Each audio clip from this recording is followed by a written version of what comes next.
ओम प्रणाम। मैं पिछले लगभग 20 वर्षों से योग का एक छोटा सा साधक हूँ और प्रयास करता हूँ कि जिस योग से हमने कुछ लाभ पाए हैं अपने शरीर के स्तर पर, मन के स्तर पर, वैसे ही लाभ सबको हों। तो उसके लिए मैं इस योग की विद्या को प्रयास करता हूँ कि और ज़्यादा से ज़्यादा लोगों तक पहुँचा सकूँ। तो आज से मैं एक नई शुरुआत करने का प्रयास कर रहा हूँ कि इस योग के छोटे छोटे जो वीडियो क्लिप्स हैं वो बना के मैं ज़्यादा से ज़्यादा लोगों तक प्रेषित कर सकूँ। योग जो एक आध्यात्मिक विद्या भी है और एक चिकित्सीय विद्या भी है, तो उसका लाभ तभी पूरा होता है जब हर चीज़ को हम एक परफेक्शन के साथ में, पूर्णता के साथ में करते हैं। एक विधि है, एक मैकेनिज्म है। तो मैं सबसे पहले आज के इस अंक में बताना चाहूँगा कि पहले सब योग के अंदर जो मुख्य प्राणायाम की क्रियाएं हैं, तो उसमें प्राणायाम हो, आसन हो, उस सबको करने से पहले सबसे पहले अपने मन को शांत कर दीजिए। मन की शांति के लिए, ईश्वर से जुड़ने के लिए, परमात्मा के साथ एकाकार होने के लिए कुछ विशेष जो वैदिक मंत्र हैं उनका आप उच्चारण कर सकते हैं। तो उससे एकदम से आप बाहरी दुनिया से अपने आप को थोड़ी देर के लिए अलग कर देते हैं। तो सबसे पहले ऐसे ध्यान मुद्रा, ज्ञान मुद्रा में बैठते हुए और उस परमात्मा का ध्यान करें। सुबह सुबह के अमृत वेला में बैठ के ओम का जाप करें। ओम, ओंकार साक्षात उसी परमात्मा का नाम है। तस्य वाचकः प्रणवः। परमात्मा का कोई वाचक नाम है तो वो ओम ही है। ओंकार बिंदु सिंह नित्य ध्यंति योगिनः काम दम मोक्ष दम ओंकाराय च नमः। ओंकार ही वो बिंदु है, ओंकार ही वो शक्ति है जिस पूरे ब्रह्मांड का संचालन कर रही है। तो उस परमात्मा को याद करिए, सुबह सुबह स्मरण करिए पवित्र ओम की ध्वनि के साथ। कैसे करना है? सबसे पहले लंबा गहरा सांस अंदर भरें दोनों नासिका छिद्रों से और बड़ी श्रद्धा के साथ सांस धीरे धीरे नाक से बाहर निकलता जाएगा और हमें ओम की स्तुति, ओम की उपासना करनी है। ऐसे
तीन बार कम से कम ओम का उच्चारण किया बड़ी श्रद्धा भाव के साथ में।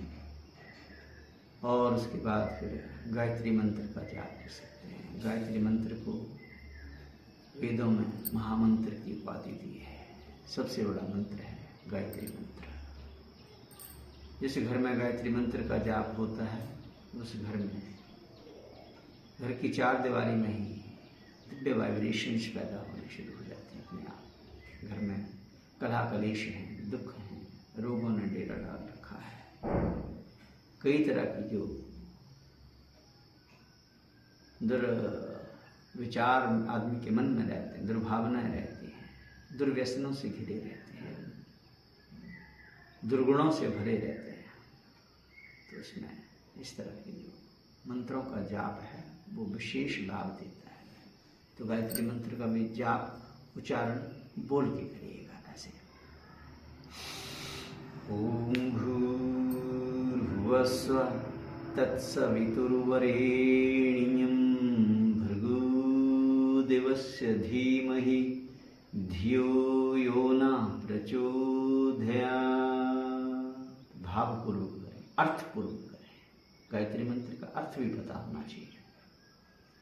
ओम भू मने प्राणों को देने वाले ही परमात्मा, भुआ मने दुखों क्लेशों को मिटाने वाले, स्व सुखों की प्राप्ति करवाने वाले ही करुणा निधान, हे भगवान मैं तेरी शरण में आया हूँ।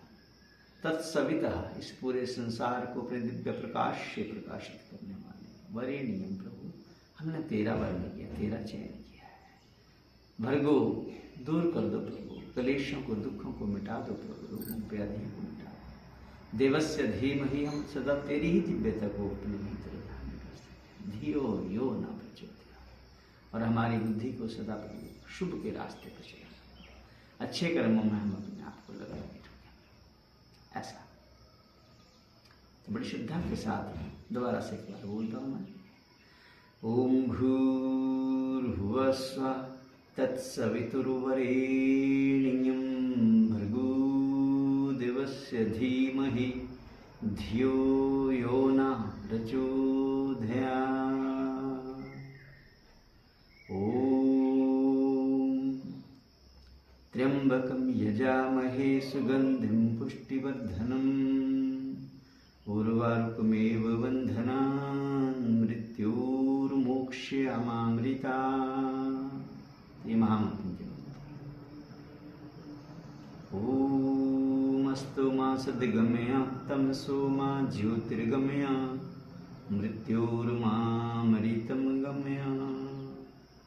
ओम शांति शांति शांति। तो इतना करने मात्र से आपका मन बिल्कुल शांत हो जाता है, भगवान के साथ, परमात्मा के साथ हमारी फ्रीक्वेंसी सेट हो जाती है। बाहर भीतर जिस प्रभु की सत्ता काम कर रही है, फिर वो अपने करीब हम उसको पा सकते हैं, अनुभव कर सकते हैं। तो आज के लिए इतना ही। अगले अंक में फिर और आगे धीरे धीरे आपको बढ़ाने का प्रयास करूँगा। ओम।